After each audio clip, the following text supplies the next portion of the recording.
Incredibil copilul. Hai să-l mai punem o dată pe cățel și mai cânte.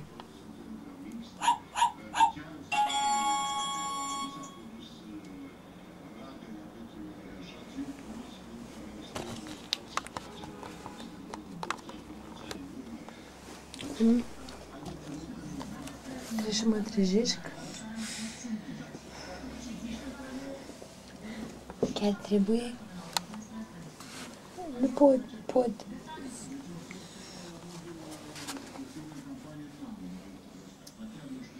Păi trebuie să te trezești, Sasha.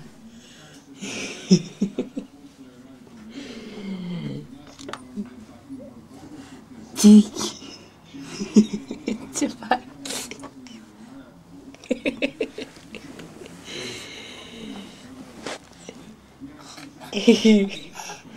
Hai. Aoleu. Greu. Hai. Încă nu vă bine, că încă sunt mahmur.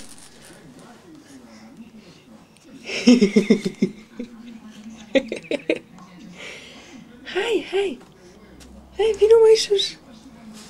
Acum, după cum vedeți, stă în genunchi. Hai, că știu eu că poți.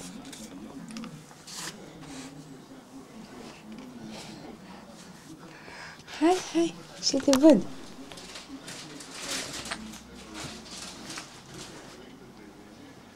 Să facem mai lumină aici.